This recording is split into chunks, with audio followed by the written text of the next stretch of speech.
नमस्कार, आप सुन और देख रहे हैं सिटी एफएम 91.2 आरजे रोनी के साथ। आज हमारे साथ एक ऐसे शख्स मौजूद हैं जिन्होंने देश के लिए बहुत बलिदान दिया, एक महान योद्धा। मैं इनके बारे में क्या बोलूँ, इन्हीं का परिचय लेते हैं। तो सबसे पहले सर आपका शुभ नाम अपने बारे में बताइए ताकि हमारे श्रोता आपके बारे में जानने को बेताब हैं। नमस्कार, जय हिंद।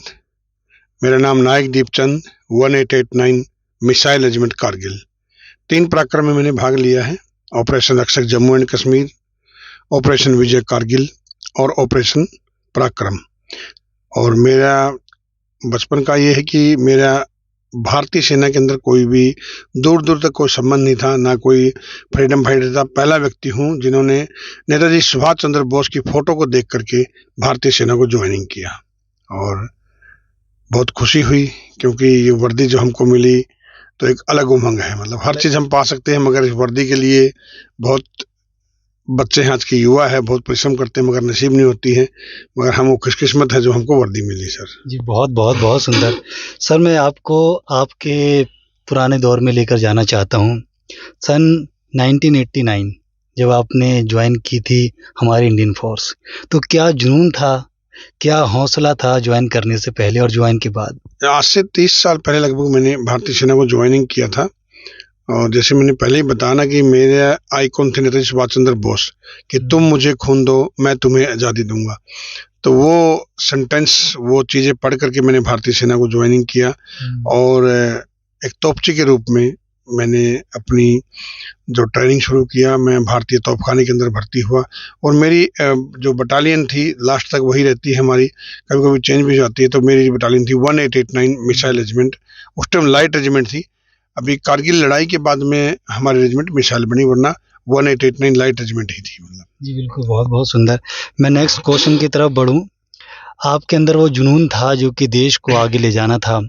26 जुलाई 1999 वो एक ऐसा दिन था जो कि आपके लिए बेहद ज़्यादा ख़ास और यादगार होगा। ऐसे था कि 26 जुलाई 1999 को हम लोग, आज पूरा देश अभी भी 25वीं वर्षगांठ मनाई है, सिल्वर जुबली मनाई है। सबको यादगार है, मैं अकेला ही नहीं हूँ। देश के लिए पूरा एक स्वर्णिम दिन था। मगर उसी के साथ में आज भी इतने सालों बाद में देश की सेना के जो जननायक थे, हमारे जो रियल हीरो थे, फ्रीडम फाइटर थे, आज भी युवा पीढ़ी के अंदर वो उत्साह नहीं है। आज भी उनको भुला दिया गया है। मतलब जब 26 जनवरी, 26 जुलाई या 15 अगस्त आती है तभी हम भारतीय सेना को उनको नमन करते हैं, चाहे वो बड़ा आदमी हो, छोटा आदमी हो। मैं बोलता हूँ कि जैसे भारतीय सेना हर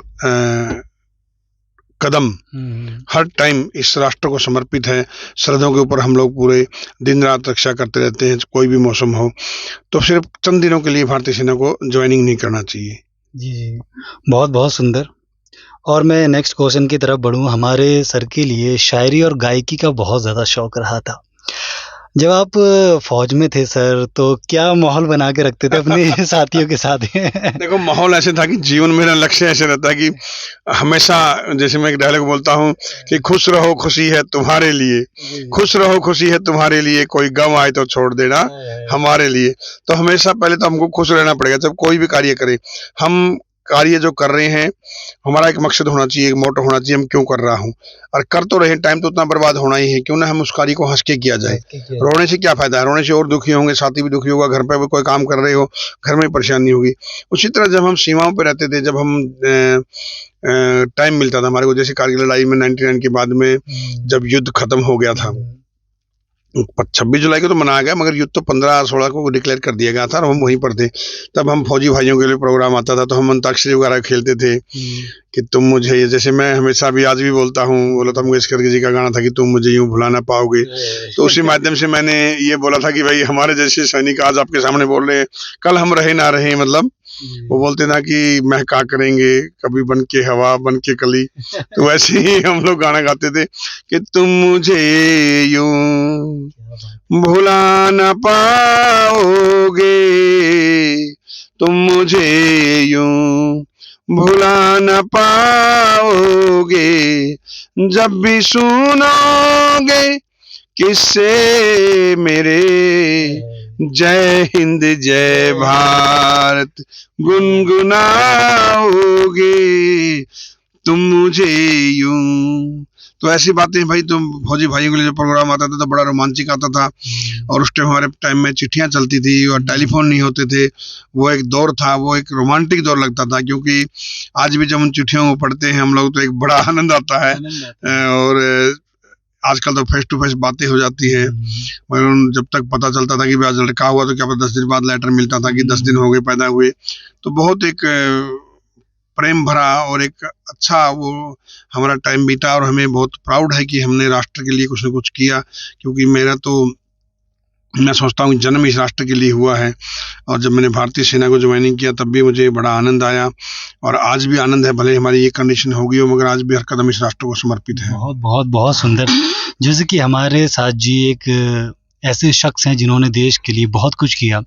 सर, जब आप 1999 में युद्ध लड़ रहे थे और जब आपके हाथ और पैर जा चुके थे, उस वक्त आपके दिमाग में क्या जोश था, क्या चल रहा था? नहीं, 99 के अंदर मैंने पूरा युद्ध लड़ा है, और उसके बाद में जब पार्लियामेंट में टैको ऑपरेशन पराक्रम जिसको बोलते हैं हम लोग, वहां पर मेरा बम ब्लास्ट हुआ था अनलोडिंग के टाइम में।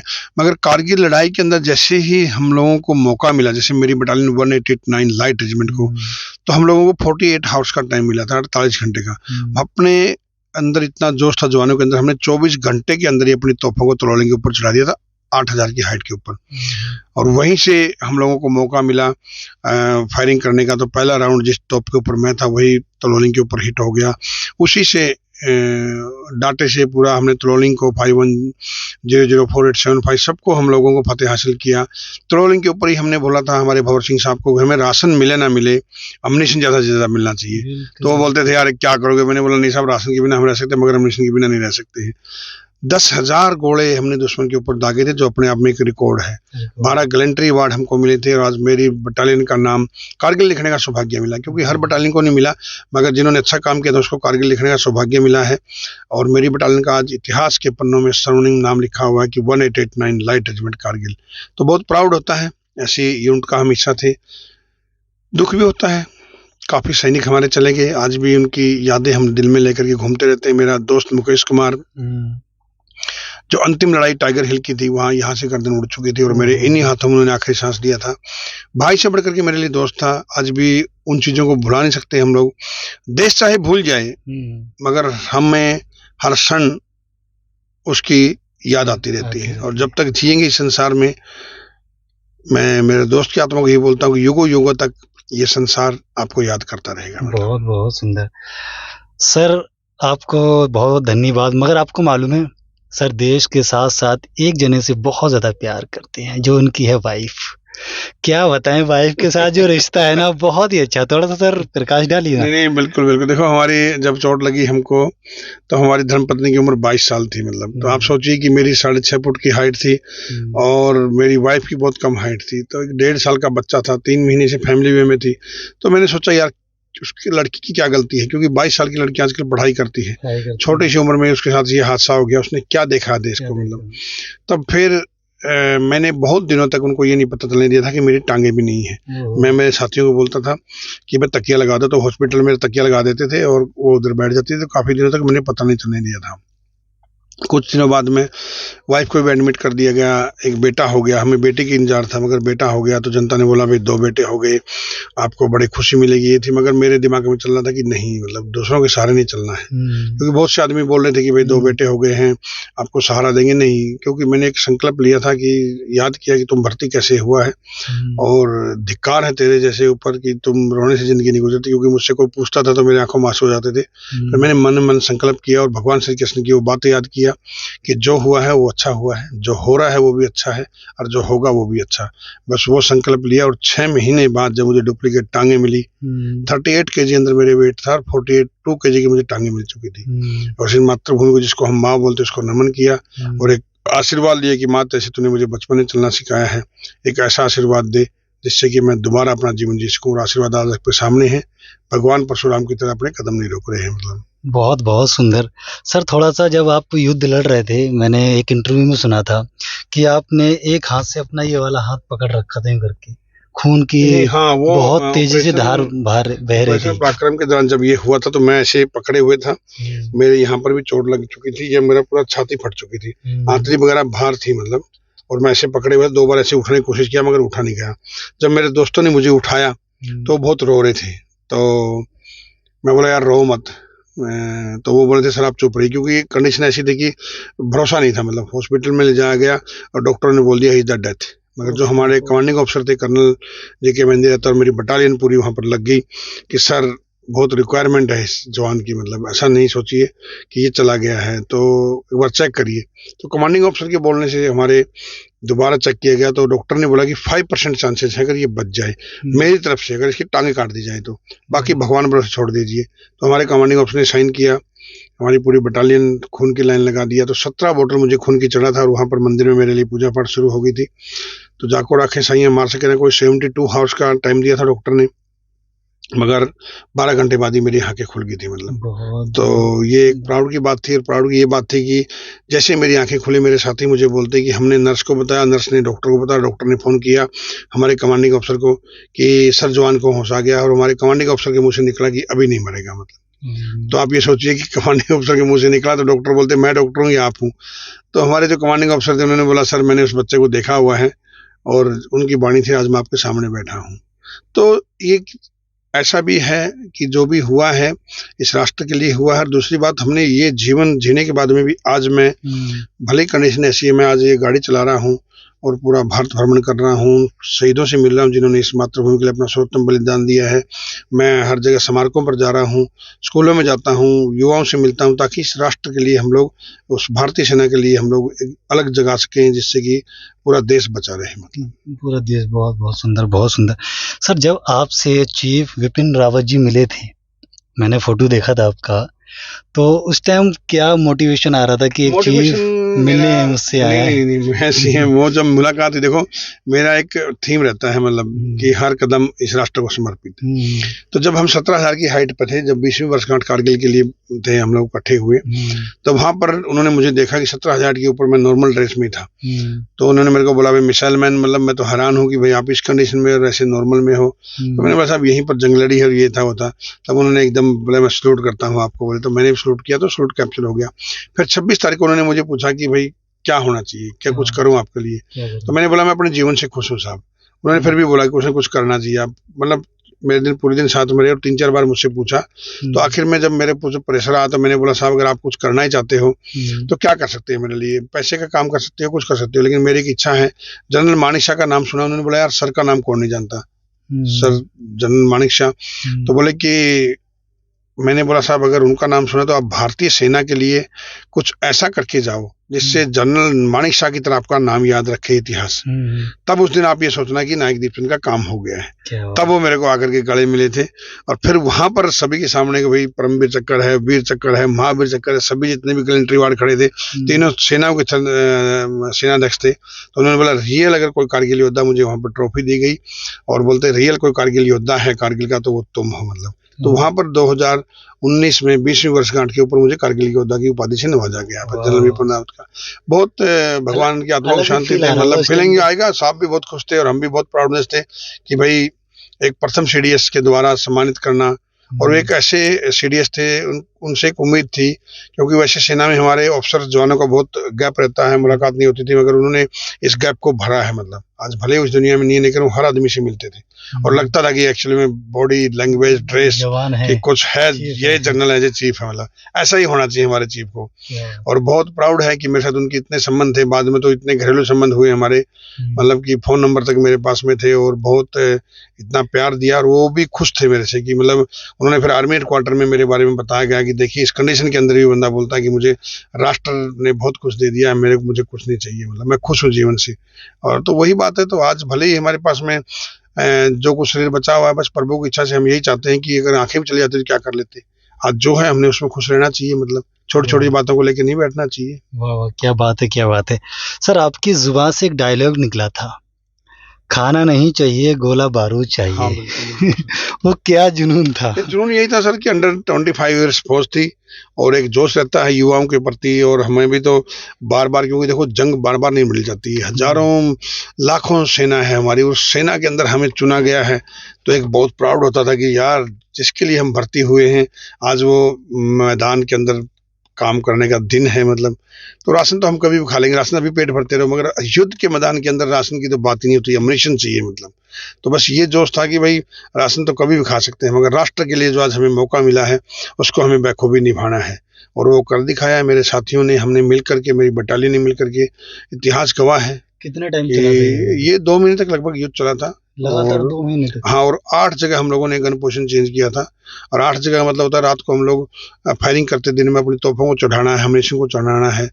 तो 2 महीने तक हम लोगों ने युद्ध लड़ा है मतलब, और 10,000 जो अपने आप के अंदर रिकॉर्ड है गोले दागना, वो हमने दिखाया, अचीव क्या करके दिखाया है, हम लोगों ने किया है मतलब। हमें भी नहीं याद कि हमने इतने गोले कैसे फायर कर दिए, लेकिन एक जुनून था, एक जोश था मतलब। सुबह कभी 4 बजे फायरिंग करनी, कभी 5 बजे फायरिंग करनी, वो एक पल था मतलब। माइनस टेम्परेचर के अंदर एक युद्ध लड़ना इतना आसान नहीं था। आज थोड़ा सा हमको भी लगता है कि हमने वो कैसे कर दिखाया, मगर राष्ट्रभक्ति, भारतीय सेना के अंदर राष्ट्रभक्ति के अलावा कुछ भी नहीं सिखाया जाता है। बाहर आने के बाद में हर सैनिक को प्रॉब्लम हो जाती है। जरूरी नहीं कि भाई हमने युद्ध लड़ा है तो हम महान हैं। हर सैनिक अपना जो देश सेवा दे के आता है वो एक युद्ध भूमि की तरह दे के आता है, पूरा जीवन राष्ट्र को समर्पित कर देते हैं। ऐसा नहीं कि आज हम रिटायरमेंट हो गए हैं, आज हमने राष्ट्रभक्ति खत्म हो चुकी, जैसे सेनानिवृत्त हो गए तो भाई लाइफ जो नहीं। मैं तो आज भी बोलता हूँ, आज भी मेरा हर कदम इस राष्ट्र को समर्पित है, और आखिरी सांस तक इस राष्ट्र के लिए मैं कुछ न कुछ करता रहूंगा। वाह वाह, बहुत सुंदर। हमारे सर का एक डायलॉग और है कि जिंदगी मुझे दोबारा मिली, फिर भी मैं अपने देश के प्रति दोबारा से जवान बनना चाहूंगा। क्योंकि मैंने जो भारतीय सेना को ज्वाइनिंग किया था, एक मन में उमंग थी, जैसे हमारी 17 साल जवान की रहती है, उसके बाद प्रमोशन होती रहती है, तो लास्ट हमारी 32 ईयर्स तक सेवा रहती है देश सेवा के लिए। तो मैं भर्ती हुआ था सेवा के लिए, मुझे चोट लगी तो लगभग 12 साल के अंडर में मुझे रिटायरमेंट कर दिया गया। तो मन में जो सेवा का भावना थी वो आज भी अधूरी है मतलब। तो मैं यही प्रभु से विनती करता हूँ कि पुनर्जन्म हो तो इस मातृभूमि पर हो, और एक सैनिक के रूप में दोबारा अपनी मैं सेवा दे सकूं, यही मेरा अनुरोध है। वाह वाह, बहुत सुंदर। सर थोड़ा सा हंसी मजाक चिल की तरफ लेकर चलते हैं। जब अपने साथियों के साथ आप नाइट में रहते होंगे ग्रुप में, तो उस दौरान गाने वगैरह बहुत चला करते होंगे, तो ऐसी एक शायरी जो आपके दिल के बेहद ज्यादा करीब थी? नहीं, सभी शायरी करीब थी हमारे अंदर, लेकिन हम अंताक्षरी वगैरह भी खेलते थे कभी कभी, और ड्रामा करते थे मतलब ज्यादातर तो ना। और इस राष्ट्र को समर्पित था, फौजी भाइयों के लिए रात को विविध भारतीय प्रोग्राम आता था कि भैया हवलदार थान सिंह ने ये गाने की फरमाइश की है कि संदेश से आते हैं कि तो क्योंकि 97 में वो पिक्चर निकली थी, 99 में हम थे, तो वो एक याद थी मतलब, एक जोश था।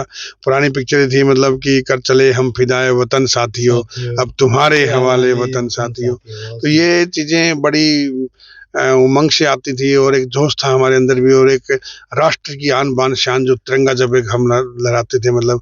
जैसे हमने अपनी दोस्त की शहादत का बदला लिया, 3 दिन तक भारी फायर सपोर्ट देकर के टाइगर हिल के ऊपर हमने जब तिरंगा लहराया, तो एक जोश था जब इस तिरंगे को अंदर की, देखिए भाई ये है हमारा राष्ट्र की आन बान शान। तो बड़ा एक अलग उमंग के साथ और जोश के साथ ये दौर गुजरा। उस दौरान फिल्में भी बहुत ज्यादा राष्ट्र के ऊपर आ भी रही थी, राष्ट्र के ऊपर बहुत आई थी। ये तो फिल्मी दुनिया वाले तो आपको पता जिस तरह से हवा बह जाती है, अभी जैसे उड़ी का आ गया तो वो दिखाते रहते फौजियों के बारे में ही, खेल के बारे में आ गया तो खेल के, उनको तो सिर्फ खाली आपको पता ही है मसाला चाहिए मतलब। उनको तो दिखाने से मतलब होती है और पैसे कमाने से मतलब है भैया। अब अभी की करंट की लाइफ कितनी हैप्पी है? नहीं, जीवन में खुश हैं। देखो, दुखी रह के क्या करोगे आप, मेरे को बताइए। मेरा तो मोटो हमेशा से यही है कि जीवन के अंदर जो मिला है हमें उसमें संतुष्ट रहना चाहिए। और हम तो सैनिक हैं, ये वर्दी पहनी है, इस बलिदान शब्द जो हमारे पीछे लगा, हमारा काम देने का नहीं कि लेने का है। तो हम तो आज भी जो भी हमसे कुछ भी हो सकता है आज भी राष्ट्र के लिए कर रहे हैं और करता रहूंगा। मैं आज भी मैं कई स्मारक बना चुका हूँ। मेरे को तिरंगे शौक है, मेरे घर के आगे तिरंगा, मेरे घर का नाम भारत भवन है, और आज भी मैं कई तिरंगे लगाता रहता हूँ। और मेरी एक आदर्श सैनिक फाउंडेशन मैंने खोला, उसी के माध्यम से मैं काम कर रहा हूँ। आज मैं गाड़ी चला रहा हूँ तो बहुत से सहयोगी है, टूर एंड ट्रैवल है, जैसे कैसे टूर एंड ट्रैवल है जो महाराष्ट्र के अंदर मशहूर है, शैलेश पाटिल जी है, संगीता मैडम जी, उन्होंने मुझे बहुत उत्साह किया, उनकी बदौलत आज मैं गाड़ी चला करके आज मैं भ्रमण कर रहा हूँ भारत का। और ये लास्ट में हमारे श्रोता आपको देख रहे हैं और रेडियो पर सुन रहे हैं, उनको देश के प्रति क्या मैसेज देना चाहते हैं ताकि वो मोटिवेशन आए उनको? देश के प्रति ये है कि आप कोई भी कार्य करें, आपके दिमाग में एक तो राष्ट्रभक्ति होनी जरूरी है, मगर ऐसा नहीं है कि आज हम लोग मीडिया को देख करके या किसी को देख करके टीआरपी के लिए मतलब हम लोग काम करते हैं, उसके बाद में देशभक्ति खत्म हो जाती है। देशभक्ति हमारे रोम रोम के अंदर, हमारे खून के अंदर बसनी चाहिए। ऐसा नहीं कि आज इलेक्शन हारा तो हम नेता के लिए जान देने के लिए तैयार रहते हैं, नहीं। आज देखिए आप, हम लोग हर आदमी व्यक्ति देखिए हर पार्टी का झंडा उठाने के लिए तैयार है, मगर मैंने कभी नहीं देखा कि युवाओं को या किसी को भी कोई तिरंगा भी उठा के घूमता है, ना कोई पार्टी को देखा हम लोगों ने।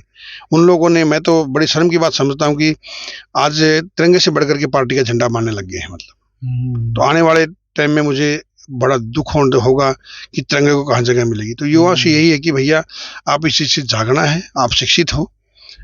मैं ये नहीं बोलूंगा कि नेता लोग बेकार हैं या भाई उनकी वो तो सरकार चला रहे हैं, लेकिन हमारा काम क्या है? हमारा ये काम है कि हमारे जो तिरंगे का उनको भी बताना है, हमने भी युवाओं ने खास करके कि नहीं भैया हर काम करिए। नेता में भी राष्ट्रभक्ति है, उनके अंदर भी अच्छे कार्य करने के लिए जरूर करिए। आप भी अच्छे व्यक्ति को चुनिए, ऐसा नहीं यूट्यूबों के ऊपर बैठे रहते हैं, फालतू की चीजें पोस्ट करते हैं, लड़ाई झगड़ा कर लेते हैं, हिंदू मुसलमान पर कर लेते हैं। नहीं तो अपना एक नशेखोरी में आजकल बच्चे कम नंबर आ जाते हैं तो मोरल डाउन कर लेते हैं। बिल्कुल भी घबराना नहीं है, जीवन बहुत मूल्यवान है और आपकी बार बार पुनः पुनः प्रयास करेंगे तो आपको सफलता जरूर मिलेगी। आज मुझे देख लीजिए, मैंने प्रयास किया है, दोनों टांगे नहीं है, एक हाथ नहीं है, प्रयास करने से क्या नहीं मिल सकता। तो आज प्रयास किया तो आज मैं यहाँ पर हूँ मतलब। शुक्रिया सर, आज हमारे साथ एक ऐसे शख्स जिन्होंने देश के लिए बहुत कुछ किया, तो हमारे साथ जुड़ने के लिए धन्यवाद तहे दिल से। जय हिंद सर। जय हिंद, वंदे मातरम।